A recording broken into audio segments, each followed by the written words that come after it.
Bom dia, pessoal. Tudo bem? Vamos começar então nossa palestra. O tema de hoje que a gente escolheu foi Direito e Educação, quebrando as barreiras. Como fazer com que a educação no direito deixe de ser tão teórica, tão metódica, tão monótona, digamos assim, que é como os alunos pensam ser educação no direito, como que a gente pode quebrar essas barreiras. Primeiro, pessoal, eu gostaria de trazer para vocês uns dados bem interessantes que foram divulgados há mais ou menos 2 semanas atrás no jornal da Gazeta do Povo, em que foi feita a seguinte pergunta para alunos, tanto universitários quanto não universitários. Perguntou-se para eles: por que vocês consideram as aulas que vocês têm dos seus professores chatas e monótonas? Então, 2 pontos a gente tem a observar. Primeiro ponto, já se partiu do pressuposto de que as aulas são chatas e monótonas. Eles não tinham nem como falar, não, a aula não é chata, a aula é chata e monótona. Segundo ponto, a maioria das respostas dos alunos não foi resposta óbvia, do tipo, o professor só dá aula teórica, só fala, o professor apresenta slides e não dá exemplos práticos. Tiveram muitas respostas que me surpreenderam, e uma delas foi a seguinte, abre aspas, os professores se acham donos da razão e não nos dão a oportunidade da gente mostrar a nossa opinião, fecha aspas. Interessante para um aluno universitário ou não universitário. Qual que é a conclusão que a gente chega dessa resposta deles que se repetiu? Não foi só um ou outro. Vários alunos deram essa resposta. Eles sentem que eles faltam mais deles fazerem parte desse complexo educacional que é grande, que é global, que é planetário. Eles se sentem meros espectadores. Eles não se sentem fazendo parte do próprio processo de formação deles. E se eles estão ali para aprender, e nós aqui para ensinar, obviamente nós somos um complexo único. E eles não se sentem fazendo parte disso. Eles se sentem fazendo parte meramente como espectadores. E sabe qual que é a grande barreira, que é a primeira barreira que a gente vê aqui? A primeira grande barreira para a educação no direito, e não só no direito, mas em todas as outras disciplinas, é uma barreira física. Sabe por que barreira física? Porque como que a sala de aula se dispõe? A sala de aula se dispõe como um professor em cima de um tablado, ou seja, numa posição já de superioridade, e os alunos na frente dele dispostos. O professor como um rei, como um soberano, e aí a gente lembra daquele princípio do absolutismo monárquico, que dizia, the king can do no wrong, ou seja, o rei não erra. Então o aluno vê o professor como um rei, como uma pessoa superior, com mais poder, que não erra. Então ele se vê já inferiorizado. Essa primeira barreira física, a gente vê desde 1700. Não sei se vocês já ouviram falar em um conceito chamado panóptico. O que era um panóptico? Ele foi criado pelo Benjamin Bentham, que foi um filósofo inglês de 1792. A Inglaterra, no final dos anos 1700, estava passando por uma crise em que os presos estavam fugindo das penitenciárias. Então o rei da Inglaterra virou para esse filósofo, que era muito importante na época, Benjamin Bentham, e falou, me desenhe um conceito, crie um conceito de uma prisão, de uma penitenciária moderna que seja segura. E o irmão do Benjamin Bentham, por coincidência, era arquiteto. E ele criou esse conceito do panóptico. O que era o panóptico? Uma torre central, em que existiria ali um vigia, e em volta, na periferia dessa torre, anéis em que os presos ficariam ali dispostos. Os vidros do interior para o exterior faziam com que não se visualizasse o exterior, ou seja, os presos não tinham visualização da parte externa. E o vigia que ficava naquela torre central conseguia visualizar, ou seja, a visualização de fora para dentro era transparente. Por que deu certo esse panóptico? E até hoje é utilizado não só em penitenciárias, mas também nas escolas. Deu certo porque precisava só de uma pessoa para vigiar, independente do sexo, da formação, da cor, do caráter da pessoa. Uma pessoa, desde que ela conseguisse vigiar, uma pessoa só, ou seja, o custo era baixo. Desde que uma pessoa conseguisse vigiar, aquele método de vigilância e de poder estava sendo fornecido. E então aquilo foi transportado para manicômios, para escolas, para fábricas, para todos os lugares em que precisasse, em que existisse essa relação de poder e de vigilância. E não há contexto mais atual de relação de poder e vigilância como que a gente tem hoje, certo? Estive nos Estados Unidos, um país que está sendo capaz de controlar quase que o mundo inteiro, inclusive o Brasil. Por quê? Porque existe uma relação de poder em confiança, certo? Mesmo que o presidente dos Estados Unidos, quando lançou sua candidatura, fez um discurso anti-guerra, anti-terrorismo. Depois que o poder veio para dentro dele, depois que o poder tomou conta da pessoa dele, esse conceito, essa relação de poder e confiança é capaz de fazer mudar a personalidade das pessoas. Ok? Então, o que a gente precisa quebrar, a primeira barreira, essa barreira física. Não digo que vamos dar aulas fora no parque, vamos dar aulas exteriores, não é isso. Mas eu vou dar um exemplo para vocês como eu dou as minhas aulas. Eu sou professora de Direito, a minha aula dura 1h40. Até 1h20 eu faço aula expositiva, dou a matéria do dia e os alunos ouvem, como nesse modelo panóptico físico. Os últimos 20 minutos, o que eu faço? Eu disponho os alunos em círculo e eu não fico no meio do círculo, eu fico junto com eles nesse círculo. Ou seja, eu sou aluna, eles são professores, eles são alunos, eu sou professora. Todos nós fazemos parte de um complexo global único.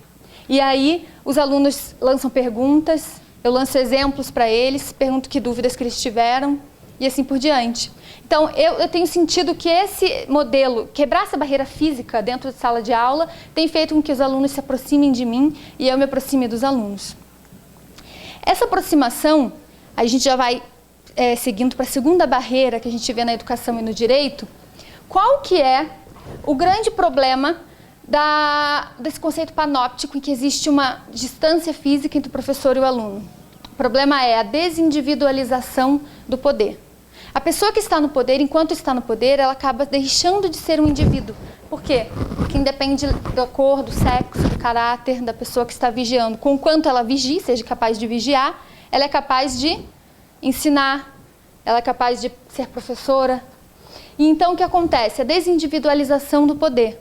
Esse semestre eu dou aula para os meus alunos, daqui a 6 meses eles esqueceram a matéria, vão ter outra aula com outro professor e a gente não criou esse contato.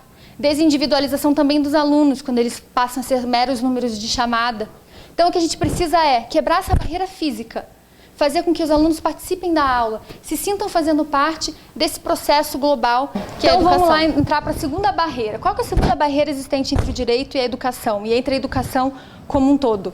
A segunda barreira é a relação hoje em dia não é mais travada entre pessoas que se conhecem, é travada entre pessoas e coisas. Com o incremento dos aparatos tecnológicos e com a revolução tecnológica, o que nós temos?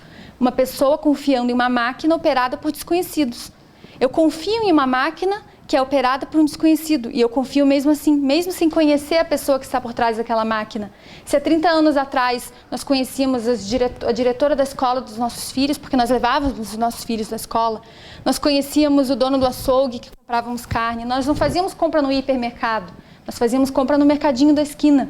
Hoje em dia a gente confia no sistema perito.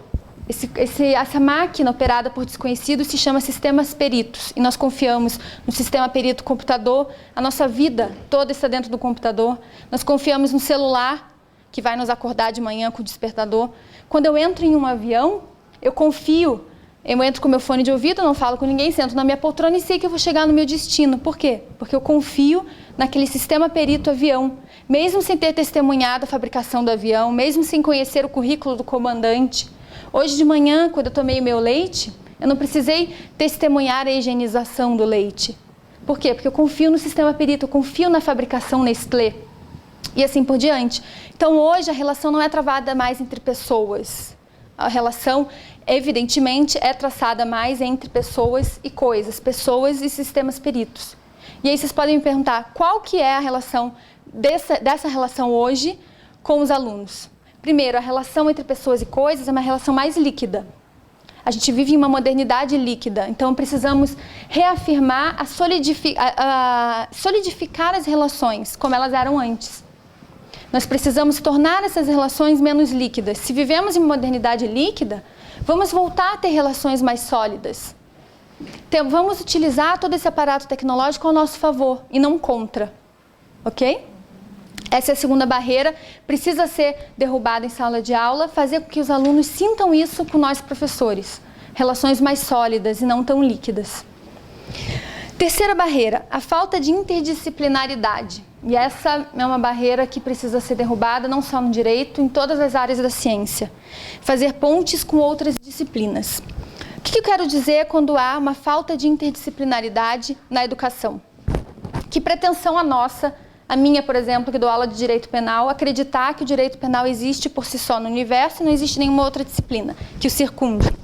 Que pretensão a nossa achar que eu dou aula de história e a história é importante sem que outras disciplinas sejam também importantes para a história. Então, o que a gente precisa? Fazer com que os alunos passem a utilizar outras áreas dos cérebros deles que estavam adormecidas. Quando? Quando fazemos pontes com outras disciplinas.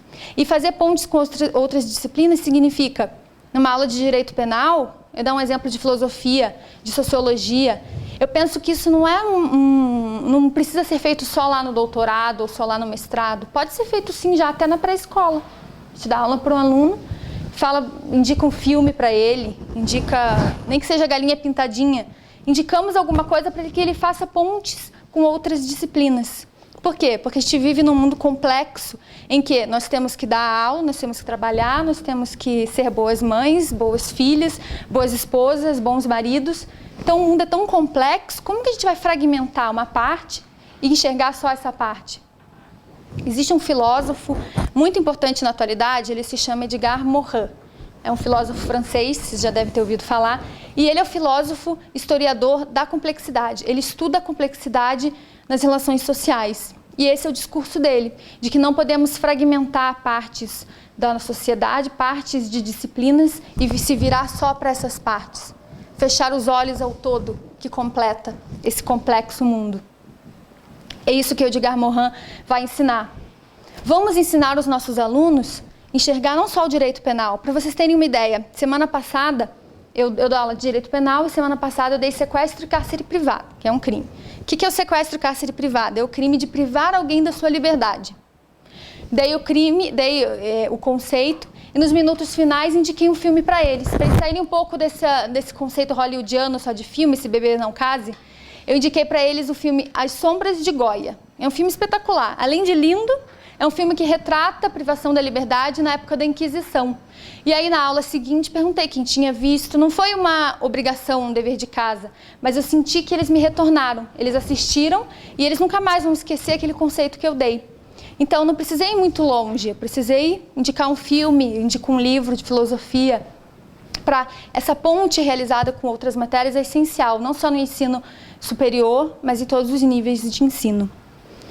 Quarta barreira, que é a consequência da terceira barreira, é o pensamento simplificador, que é a busca pela complexidade na era planetária. Também um discurso atual, também um discurso que surgiu com Edgar Morin. O que Edgar Morin diz? Esse mundo complexo em que vivemos, em que o sistema de educação pode muito bem trazer elucidação, trazer conhecimento, trazer progresso, se não for feito de uma maneira complexa, interdisciplinar, ele pode trazer cegueira. Ou seja, um ensino simplificado é sinônimo do não ensino. Então vamos começar a trazer esse ensino complexo para os alunos. O que Edgar Morin diz que é muito interessante? Quando nós incentivamos nossos alunos a ler romances, a ler filosofia, nós fazemos também com que eles se autoconheçam. E essa autoanálise é muito importante. O Edgar Morin diz que desde a infância nós devíamos incentivar nossas crianças a escreverem diários. Quem de nós aqui não escreveu diários? Todos nós escrevíamos diários. E o que isso é importante? É importante para a educação? É, porque na medida em que nós nos conhecemos, na medida em que somos autodidatas, nós conseguimos ser didatas. Na medida em que nós conseguimos nos conhecer, nós conseguimos passar conhecimento para os outros. Então, o verdadeiro didata é aquele que, antes de tudo, é autodidata. Por quê? Porque o conhecimento, apesar de irmos a terapeutas, médicos, terapia de amiga, terapia de amigo, de bar, nós precisamos nos autoconhecer. E esse autoconhecimento é que vai trazer o conhecimento externo. O conhecimento vem de dentro para fora. E o professor que consegue levar esse conhecimento de dentro para fora para o aluno, ele consegue quebrar essa liquidez das relações que existe hoje entre professor e aluno. Quinta barreira é a homogeneidade de pensamento e aí um conceito contraditório com o que vem depois, na contramão da diversidade cultural. O que isso quer dizer? Eu acho que não existe nenhuma outra época como a atual em que a gente tem uma infinidade cultural tão grande. Amanhã eu posso ir para o Japão, ter contato com a cultura japonesa, Semana que vem eu vou para os Estados Unidos, tenho contato com o The American Way of Life. Volto para o Brasil, vejo negros de olhos azuis, índios de cabelo encaracolado, alto, magro, baixo. As pessoas falam várias línguas, então uma infinidade cultural. Por quê? Pela quebra de barreiras trazida pela informática, pela revolução científica. Por outro lado, o que a gente tem? Cada vez mais temos acesso a revistas, internet. Entramos na internet, no Google, vemos opiniões de todos os lados. Entramos nos jornais, vemos opiniões de todos os lados. Os jovens acabaram, tanto um bombardeio de informação, que os jovens acabaram não sabendo pensar por si próprio. Então, eles pensam conforme o que eles leem. Eles entram no Google, vão pensar conforme o que o leitor que eles gostam pensam. Antigamente, como não tínhamos tanto acesso a isso, esse não acesso nos fazia pesquisar mais ao fundo, nos fazia pensar por conta própria. E isso está se perdendo, é preciso resgatar também. Sem querer fazer apologia a nenhuma revista, já li todas as revistas possíveis, acho importante, eu ouço no carro, quando eu estou no trânsito, eu ouço o CBN, a gente tem sempre que estar se atualizando. Uma revista muito boa que faz um jornalismo sério e sem ser apartidário, se chama Revista Piauí. Então, às vezes eu indico também algumas revistas, faço com que os alunos leiam notícias, vejam um jornal, saibam o que está acontecendo no mundo aqui, saibam o que está acontecendo lá do outro lado do mundo. Já que não existe mais barreiras entre nós e o outro lado do mundo, então vamos conhecer. E vamos ter nossas opiniões apartidárias. Ok? Sexta barreira é o expediente redutor das normas jurídicas. Bom, falando agora de aula de direito. Eu dou aula de direito. Em que consistem as aulas de direito? Consistem em ensinar normas jurídicas, os pontos de vista das normas jurídicas. E o que são normas jurídicas? São as leis. A lei positivada, o que está no código. Então, as aulas de direito acabam partindo de um expediente redutor. Qual que é esse expediente redutor? Uma aula de direito penal que se reduz a explicar normas penais. Uma aula de direito tributário que se reduz a explicar direito tributário.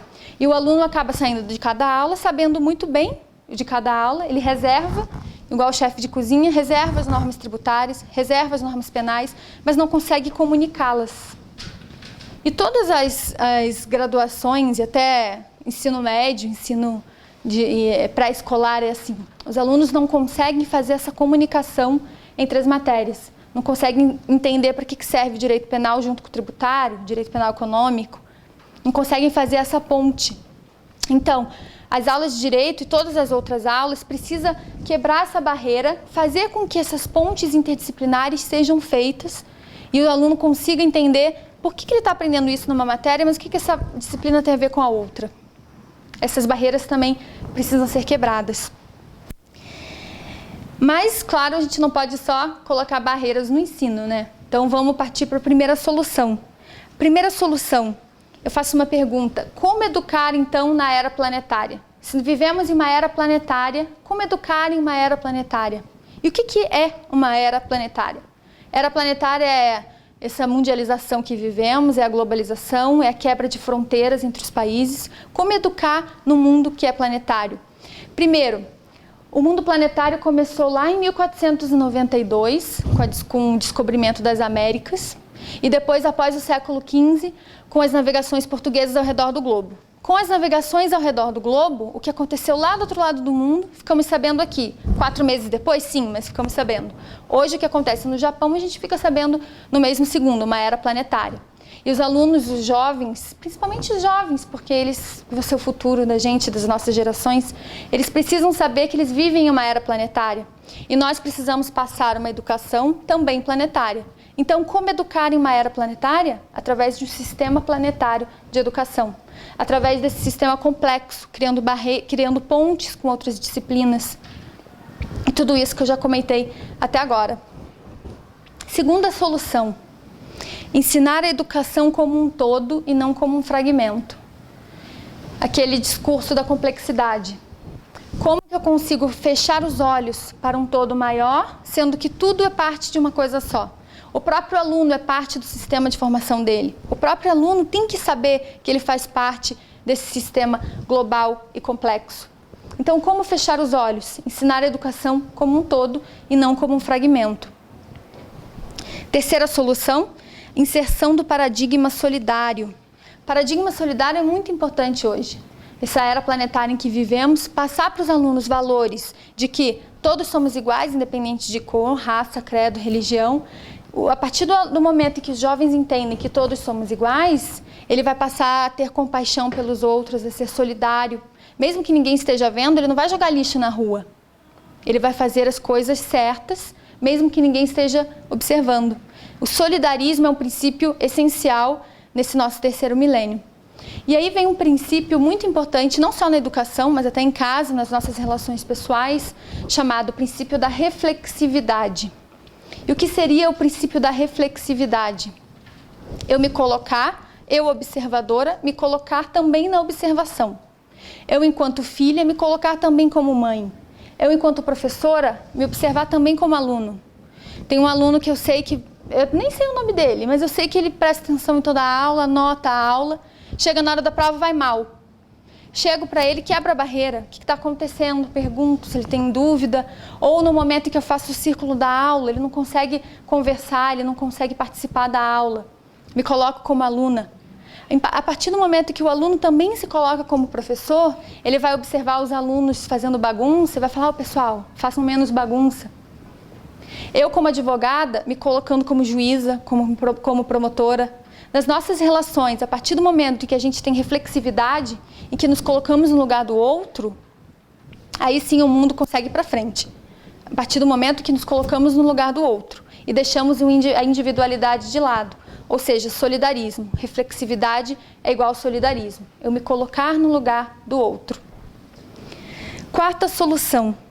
Trindade humana dos alunos. Os alunos são uma pirâmide, uma trindade humana. Cada lado da pirâmide, um elemento em que o aluno tem que se enxergar como. Primeiro, ele é um indivíduo, um ser humano. Segundo, ele é um jovem, ele é um aluno. Ele é responsável pela sua formação também. Ele no futuro vai presidir o nosso país. E terceiro, ele faz parte da sociedade. Cada um de nós fazemos parte da sociedade e a sociedade está presente em cada um de nós. Eu vou dar um exemplo. O nosso corpo tem centenas de milhões de células microscópicas. Se eu pegar uma célula e colocar no microscópio, uma célula, eu vou ver todo o material genético do meu corpo inteiro. Então eu posso pensar, bom, então o meu corpo poderia funcionar com uma célula só, já que ela tem material genético de todo o corpo. E não. Por quê? Porque é a união de todas as células que faz com que o meu corpo funcione da forma devida. E transportando isso para a sociedade, transportando isso para a sala de aula. Cada um de nós fazemos parte da sociedade. E a sociedade está presente em cada um de nós.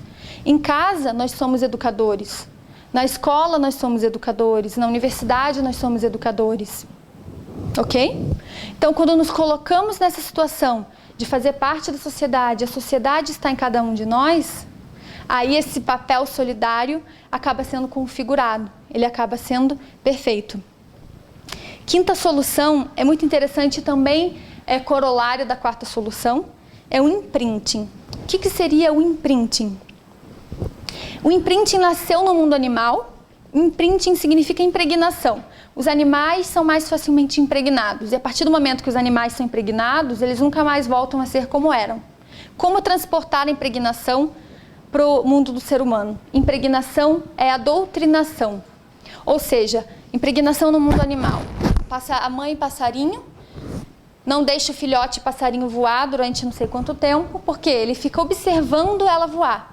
Ela pega a comida, traz no seu bico e joga para dentro do corpo do filho. E aí o filho, depois de algum tempo, já sabe voar e voa sozinho. Como trazer isso para o ser humano?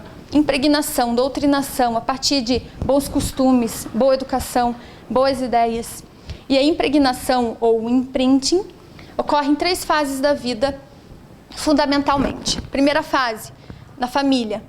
Então, independente de eu ser casada ou não, de eu ser mãe solteira, de eu ter uma família complexa ou não, uma família grande ou não, é na família, é na educação familiar que o primeiro imprinting é gerado.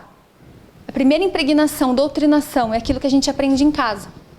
O filho que vê a mãe jogando papel para fora do carro, vai achar que aquilo é certo, vai fazer o mesmo. Segundo imprinting, segunda impregnação, segunda doutrinação nos seres humanos é na escola. Aquilo que os amiguinhos fazem, diga-me com quem andas que te direi quem és, tem uma certa verdade nessa expressão. Aquilo que os amigos fazem na escola, seu filho, nosso filho, vai querer fazer também. Aquilo que a tia, a professora ensina, ele pode levar para a vida inteira. Eu lembro de coisas que eu aprendi no primário. Terceira grande impregnação na universidade.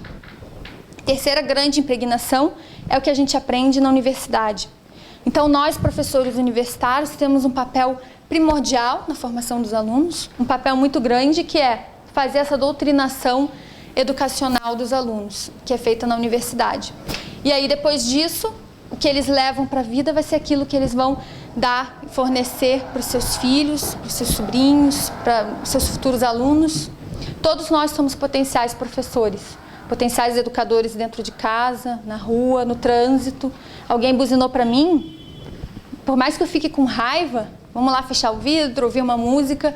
Se a gente responder com mais violência, aí esse solidarismo acaba acabando com a sociedade e com a vida em sociedade. Ok? Então, reflexividade, transdisciplinaridade, quebrar essas barreiras existentes entre disciplinas. Não é porque eu dou aula de direito penal que eu não preciso fazer ponte com direito constitucional. Não é porque eu dou aula de história que eu não consiga fazer uma ponte com química, com física, com ciência. E isso não precisa ocorrer só em nível de mestrado ou doutorado. Para vocês terem uma ideia, no meu mestrado eu li desde Kafka a Lacan e Freud. E isso poderia ter ocorrido antes? Poderia, na minha graduação. Se meus professores tivessem feito nós lermos isso, a gente já conseguiria ter uma vida mais interdisciplinar em tudo, mais complexa em tudo. Então isso não pode ser só a nível de mestrado ou de doutorado, que nós sabemos que é muito difícil, às vezes não temos dinheiro para pagar, é mais difícil ainda. Isso tem que ser feito em todos os níveis da educação, desde a pré-escola, que é desde a família, primeiro imprinting, segundo imprinting a escola, terceiro imprinting a universidade. Então, quebrar essas barreiras é a grande barreira que o direito e a educação precisam romper.